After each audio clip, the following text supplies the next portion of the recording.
Hello friends, how are you all? I hope you all are fine. Welcome to YouTube channel English literature. जो subject हम discuss करें that is history of English literature.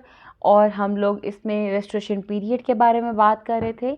हमारा first lecture introductory lecture था. ये हमारा second lecture है जिसमें हम लोग रेस्टोरेशन पोइट्री के बारे में और पोइट्स के बारे में बात करने जा रहे हैं. तो फर्स्ट ऑफ ऑल जो रेस्टोरेशन पीरियड है, अगर उसके करेक्टरिस्टिक्स की बात करें तो वो क्या थे? Number 1, return of the monarchy. जो मोनार्की थी वो रिस्टोर हो गई थी. चार्ल्स सेकंड जो किंग थे वो फ्रांस चले गए थे एग्जाइल करके, लेकिन लेटर ऑन वो फ्रांस से वापस इंग्लैंड आए एंड देन इंग्लैंड के अंदर दोबारा से जो किंगशिप का टाइम पीरियड था वो स्टार्ट हो गया. तो जो फर्स्ट फीचर है इस एज का that is return of the monarchy. और इसी बेस पे इस एज को रेस्टोरेशन पीरियड भी कहा जाता है. ठीक है, कि यहाँ पे रीस्टोर हुई थी monarchy. And then second one is rise of the comedy of manners. ये इस टाइम पे बहुत ही ज़्यादा पॉपुलर genre था, जो विटी और सेट्रिकल genre था. कॉमेडी ऑफ मैनर, इसमें एक स्पेसिफिक क्लास को टारगेट किया जाता था और वो स्पेसिफिक क्लास लेके जो उनका बिहेवियर है उसको मजाक बनाया जाता था. यानी एक सर्टेन ग्रुप के अंदर, सर्टेन सोशल ग्रुप के अंदर लोग कैसे बिहेव करते हैं, स्पेसिफिकली एलीट क्लास, ठीक है, उसका फन बनाना, that is known as comedy of manners. Comedy of manners के साथ साथ जो चीज़ यहाँ पे प्रोग्रेस में आई दैट वाज साइंटिफिक प्रोग्रेस. अब बहुत ज़्यादा अचीवमेंट्स हुई थी साइंस के अंदर, जैसा कि आइजैक न्यूटन थे, उन्होंने बहुत डिस्कवरीज की साइंस में, स्पेसिफिकली मैथमेटिक्स, फिज़िक्स और एस्ट्रोनॉमी में. एंड देन साइंटिफिक रेवोल्यूशन इस एज में आया, हमने फीचर डिस्कस किया. एंड रिलीजियस टॉलरेंस, ये भी फीचर था इसी एज का. यहाँ पे चर्च ऑफ इंग्लैंड वो इस्टेब्लिश्ड चर्च ही रहा इस टाइम पीरियड पे, लेकिन इस टाइम पीरियड पे प्योरिटन एज के मुकाबले में हम लोगों को रिलीजन के अंदर ज़्यादा टॉलरेंट एटीट्यूड नज़र आता है. प्रोटेस्टेंट डोमिनेशंस के साथ साथ यहाँ पे बहुत से कैथलिक्स को भी एक्सेप्ट किया गया.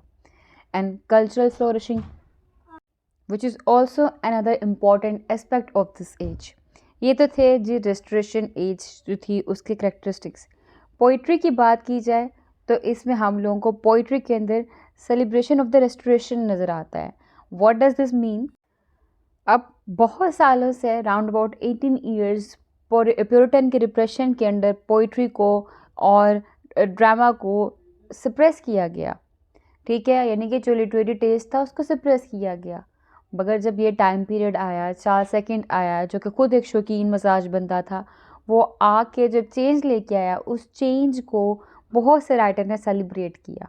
ठीक है, सच एज जॉन ड्रेडन और एंड्रयू मार्वेल, इन्होंने सेलिब्रेटरी वर्सेस भी लिखी थी. ठीक है,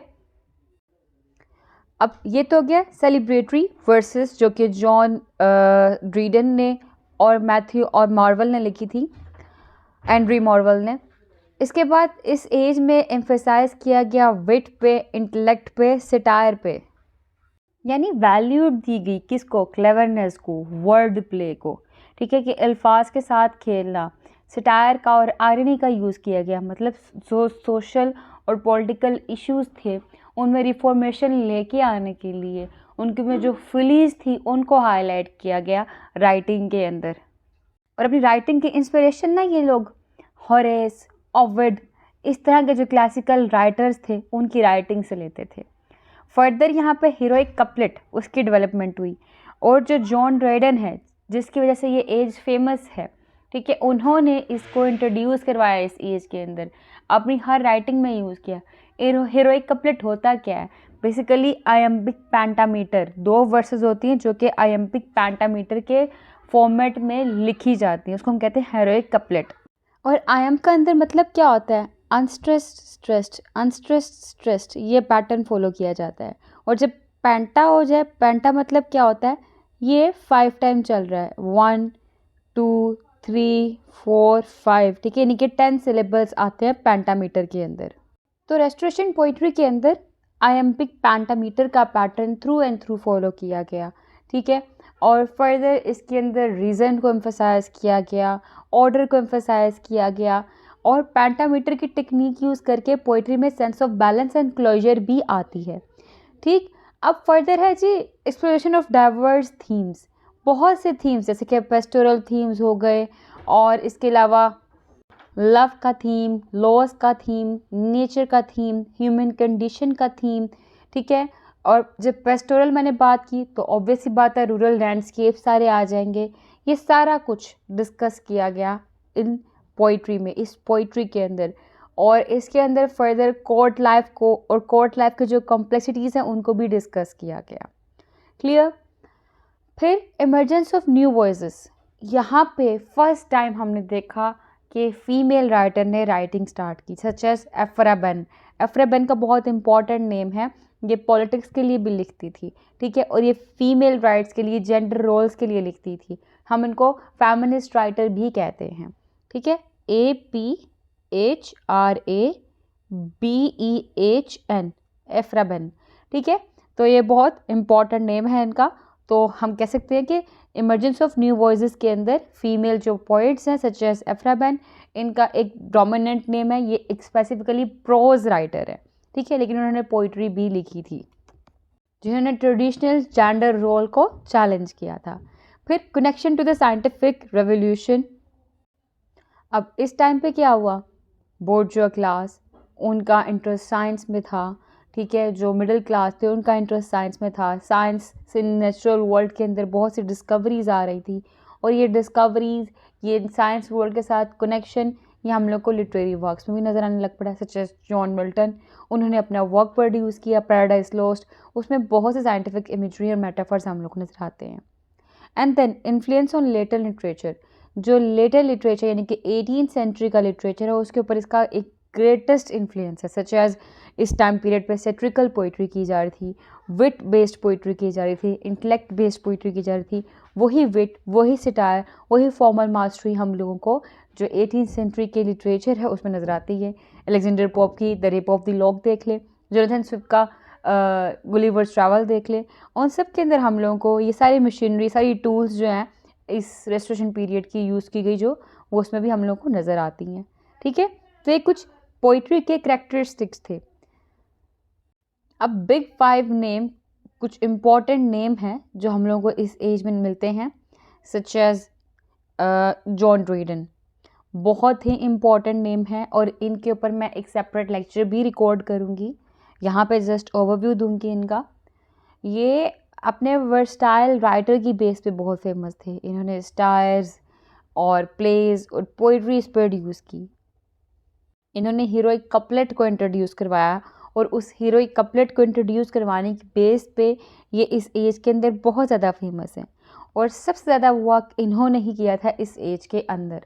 ठीक है, अब इन्होंने सटायर भी लिखे, हीरोइक वर्ड्स भी लिखे, रिलीजियस पोइट्री भी लिखी, और इनकी पोएम मैकफ्लेकॉन, ठीक है, मैकफ्लेकनॉय, वो एक बहुत इंपॉर्टेंट एग्जाम्पल है सेट्रिकल विट की। क्लियर। एंड देन इसके अलावा भी इन्होंने बहुत से वर्क प्रोड्यूस किए। मैंने कहा है मैं इसको सेपरेट लेक्चर में डिस्कस करने वाली, क्योंकि जॉन ड्रेडन एक सेपरेटली इम्पॉर्टेंट क्वेश्चन है इस एज के रिगार्डिंग, तो हम उसको ओवरऑल क्लियर करेंगे हर पर्सपेक्टिव से। फिर जॉन विलमॉट, जिसको अर्ल ऑफ रोचेस्टर कहा जाता है, ये अपने बॉडे और लिबर्टाइन वर्ड्स की बेस पे फेमस थे। इन्होंने जो सोशल कन्वेंशंस थे उनकी बाउंड्रीज़ को पुश किया। इन्होंने theme of desire and mortality को डिस्कस किया अपनी राइटिंग के अंदर। एंड्रयू मॉर्वेल हमारे थर्ड इम्पॉर्टेंट, यानी कि ये बिग 5 है उनमें से थर्ड इम्पॉर्टेंट राइटर है। इन्होंने विटी को, और ये एक विटी और मल्टीफेस्टेड पोइट थे, यानी कि मल्टीपल पर्सपेक्टिव से लिखने वाले राइटर थे ये। इन्होंने पॉलिटिकल सटायर भी लिखी, जिसको an Horatian ode upon Cromwell's return from Ireland, ये इनके वर्क का नेम है। इन्होंने लिरिकल पोइम्स भी लिखी। ठीक है, इनकी पोइम का नाम द गार्डन, एक ये भी पोइम है इनकी। फिर है एफ्रा बेन। एफ्रा बेन मैंने आपको बताया था ये फर्स्ट फीमेल राइटर थी जिन्होंने जेंडर रोल्स के बारे में बात की थी, और इस एज से इन्होंने लिखना शुरू किया था। इनका नेम मेन फॉल करता है प्रोज की कैटेगरी में, लेकिन उन्होंने पोइट्री भी प्रोड्यूस की थी। तो एक earliest professional female play right थी और पोइट भी थी। इन्होंने जेंडर नॉर्म्स को डिफ़ाइन किया अपनी राइटिंग के अंदर। फर्दर इन्होंने फ़ीमेल एजेंसी के थीम्स को एक्सप्लोर किया, डिज़ायर के वर्क को थीम को एक्सप्लोर किया अपने वर्क के अंदर। इनकी पोइम्स जो है उसमें लव लेटर्स टू फिलेंडर ये आता है। फिर सैमुअल बटलर जो कि 5th हैं, ये बिग 5 के मैंने आपको नेम बताए थे। ये भी एक सेट्रिकल राइटर थे और इनकी ह्यूडिब्रस जो है सबसे इम्पॉर्टेंट वर्क है।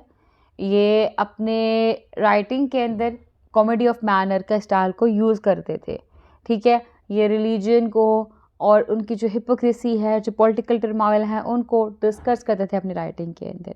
अब इनके अलावा कुछ नोटेबल नेम्स हैं, वो है अब्राहम कॉले का। ये अपने कंसीट की बेस पे और अपने लिरिसिज्म की बेस पे फेमस थे।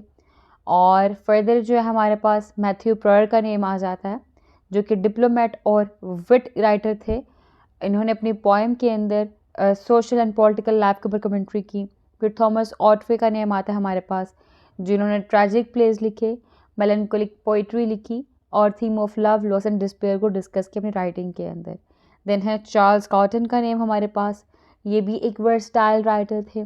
इन्होंने फ्रेंच पोइट्री को ट्रांसलेट किया था और अपने खुद की ह्यूमरस और ऑब्जर्वेशनल बेसिस पे जो वर्सेस थे उनको इन्होंने कंपोज किया था। क्लियर। ये कुछ प्ले राइट थे, पोइट्स थे, सॉरी। इन्होंने पोइट्री की थी, हमने भी इनको एज अ पोइट डिस्कस किया है। तो आई होप कि आपको जो इसकी पोइट्री है, जो पोइट्स हैं, वो क्लियर हो चुके होंगे। इसके अलावा इस एज के अंदर हम लोग को मेटाफिजिकल इन्फ्लुएंस भी नज़र आएगा, क्योंकि ये राइटर भी अपनी राइटिंग के अंदर इंटेलेक्चुअल कंसीट्स और मेटाफर्स को यूज़ करते थे, ठीक है। साइंस का इन्फ्लुएंस हम लोग को नज़र आया। एंड देन इसके अंदर हम लोग एरोटिक एंड सेंसुअल थीम्स भी देखते हैं इन पोइट्री में, क्योंकि चार्ल्स सेकंड जो था वो खुद एक गे लाइफ को एंजॉय करके आया था, गे लाइफ के अंदर अपनी लाइफ को स्पेंड करके आया था, फ्रेंच लिटरेचर को लेके आया था। और वो फ्रेंच लिटरेचर फॉबरी के ऊपर, फ्लॉपरी के ऊपर और इसके अलावा वाइसेस के ऊपर बेस्ड करता था। तो वहाँ से एरोटिसिज्म और सेंसुअल थीम भी इस पोइट्री में, रेस्टोरेशन पोइट्री के अंदर आए थे, ठीक है। तो ये हमारा आज का लेक्चर हुआ कंप्लीट। आई होप ये वीडियो आपके लिए हेल्पफुल रही होगी। नेक्स्ट वीडियो में हम बात करेंगे जॉन ड्राइडन के ऊपर, क्योंकि this age is also known as age of Dryden. तो ड्राइडन ने क्या किया था, उनके कौन से वर्क्स हैं, उनका क्या कंट्रीब्यूशन है, थ्रू एंड थ्रू हम डिस्कस करेंगे नेक्स्ट लेक्चर में। तो stay tuned with us. Thank you for watching this video. Take care.